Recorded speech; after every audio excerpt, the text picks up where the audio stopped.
जय श्री कृष्ण। जय श्री कृष्ण। श्री सुखदेव जी महाराज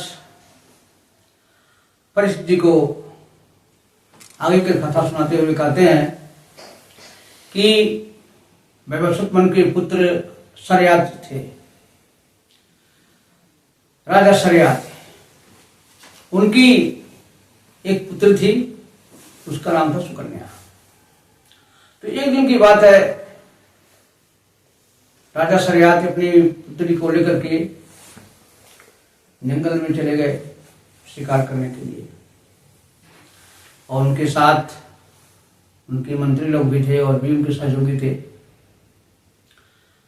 अब चलते चलते वे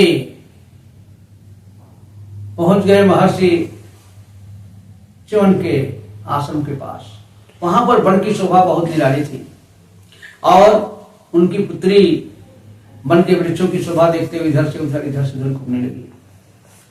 तब तक वो क्या देखती है कि ये जो बावली होती है ना, वो मिट्टी क्या हुआ, एक जगह देख रहा कि बावली की आकृति है और उसके अंदर दो ज्योति जो है चमक रही है। अब देखिए दैवश उसके मन में ऐसा प्रेरणा आया कि वो कांटा ले ली और कांटा से वो ज्योति को उसमें छेद कर दिया कांटे से। अब उसमें से एकदम टप टप टप टप टप टप टप खून एकदम गिरने लगा। उसको आश्चर्य हुआ, अरे ये क्या।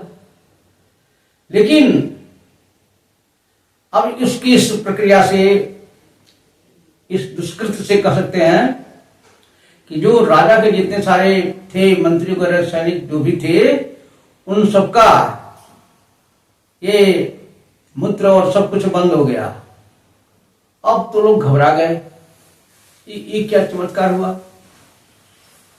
राजा शर्याती आए, कहे अरे आप लोगों ने महर्षि च्यवन जी का कोई अनर्थ तो नहीं कर दिया, कुछ गड़बड़ हुआ है तभी ऐसा हुआ। तो उनकी पुत्री जो थी सुकन्या अब घबरा करके पापा से हाथ जोड़ कही, पापा यह दुष्कृत्य मैंने ही किया है, अब क्या करें।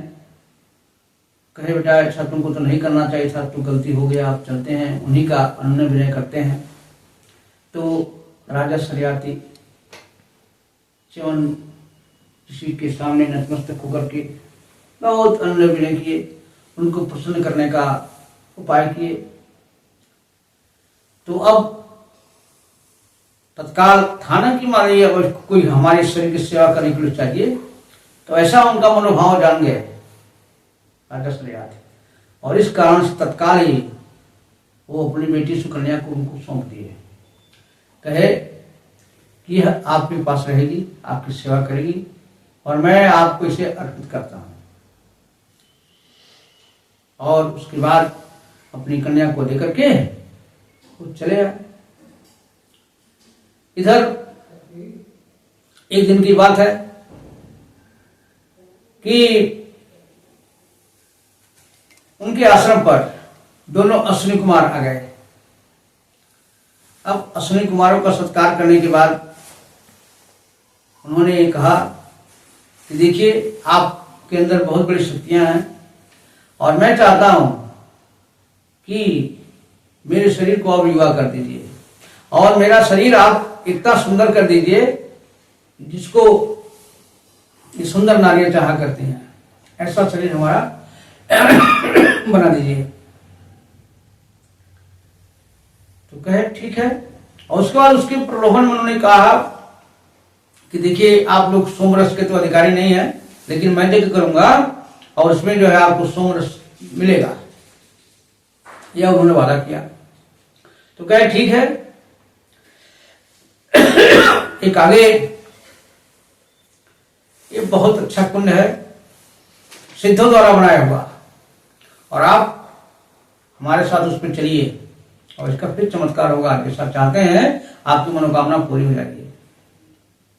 तो सिद्धों के द्वारा बनाए हुए उस कुंड में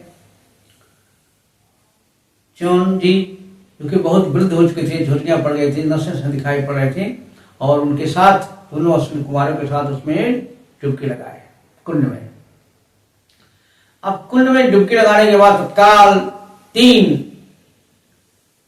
कमल के फूलों की माला पहने हुए 3 नवयुवक एकदम सुंदर सुंदर प्रकट हुए।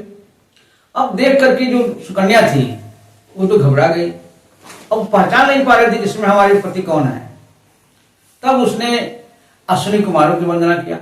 अश्विनी कुमार मुस्कुराए और कहा कि देखो जो है, क्योंकि जो एक पहचान ये भी होती है ना कि जो मनुष्य होते हैं तो उनका पैर तो जमीन पर पड़ता है, लेकिन जो देवता लोग होते हैं ना तो उनका कुछ उठा रहेगा, वो भूमि से संसर्ग नहीं होगा। तो ये भी है, लेकिन उनके बताने से समझ गई और उसकी पतिव्रता से जो है लोग प्रसन्न हुए थे, इसलिए बता दिए। इसके बाद च्यवन जी एकदम सुंदर युवा पुरुष हो गए। तो एक दिन की बात है कि राजा शर्याती यज्ञ कराने के उद्देश्य से जो है, राजा शर्यात क्या थे, बहुत बड़े वेदों के विद्वान थे और वो जानते थे। उन्होंने एक बार बता दिया था कि अंगिरा गोत्र के जो होते हैं ना कि उद्धति दिन का कर्म क्या होता है, उन्होंने बताया था। तो यही ये सोम यज्ञ कराने के लिए इनके पास आए तो देख रहे हैं जो हमारी बेटी एक सुंदर नवयुवक के पास बैठी हुई है। कहीं अरे ये क्या इसने उस जो है वृद्ध च्यवन मुनि को धोखा दे दिया क्या, छोड़ दिया क्या, कहाँ से ये जात पुरुष के पास बैठी है। और फिर जब वो आई उनका अभिनंदन करने, प्रणाम करने, तो आशीर्वाद दे दिए। गुस्सा में थे, कहे अरे कोई घात नहीं, तुमने क्या किया, तुमने तो तुम एक उच्च कुल की पैदा हुई पुत्री हो, लेकिन तुमने अपने इस कर्म से हमारे खानदान का और च्यवन जी के खानदान का कुल तुम डुबो दिया। तुम एक जात पुरुष के साथ बैठी हुई हो, तुमको शर्म नहीं आती है, क्या कर रही हो। बहुत कुछ डांटे। तब वो थोड़ा मुस्कुराते हुए कही कि प्रभु अरे यही है आपके दामाद जी, यही हैं, और जो कुछ भी घटना कैसे हुआ था वो बताएगी कैसे कैसे जो है। इसके बाद ये उनकी आज्ञा से शर्यात ऋषि ने वहां पर, शर्यात राजा ने वहां पर क्या किया, ये सोम यज्ञ किया। तो सोम यज्ञ में जो है देवता लोग तो पाए ही, लेकिन जैसा उन्होंने वादा किया था दोनों अश्विनी कुमारों को भी दिया। तो अब यह जान करके इंद्र जी बहुत नाराज हो गए और वो उठा लिए अपना वज्र राजा शर्यात को मारने के लिए। लेकिन जब च्यवन जी ने जाना कि मारने जा रहा है, तब क्या किया, उन्होंने अपने शक्ति से उनके हाथ को और अस्त्र को जो स्तंभित कर दिया। बाद में फिर समझौता हो गया कि ठीक है, वैद्य होने के नाते उनको नहीं मिल रहा था, लेकिन अब से जो है हुआ कि जो है मिलेगा। और पुनः क्या है, आगे कथा में यह है कि राजा शर्यात के 3 पुत्र थे, उत्तान, वरही, अनर्थ और भूषण। और ये अनर्थ जी ने जो है समुद्र के अंदर रैवत नामक क्षेत्र में अपना बनाया, वहीं राज करते थे। लेकिन बाद में जो है उनके जो पुत्र हुए ककुभी, तो उनकी एक पुत्री हुई थी रेवती नाम की।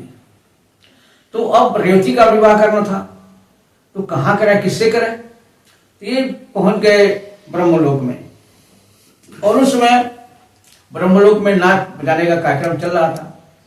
तो जब ब्रह्मा जी को फुर्सत हुई तो लोग कहे, तो ब्रह्मा जी मुस्कुराए, कहे कि अब आप जाइए पृथ्वी पर, और पृथ्वी पर भगवान के एक अंशावतार बलराम जी वहां पर हुए हैं, और उन्हीं को आप अपनी कन्या जो है सौंप दीजिए।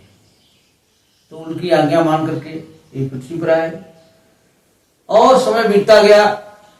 यक्ष बलशाली हो गए थे, तो जो कभी के पुत्र लोग थे यक्षों के डर से अपना वो जगह छोड़ छोड़ के कहाँ छिपने गए, फंस गए। और जब ये वृद्ध हुए तो ये जो है तपस्या करने के लिए वन को चले गए। आज कथा ये है। जय श्री कृष्ण, जय श्री कृष्ण।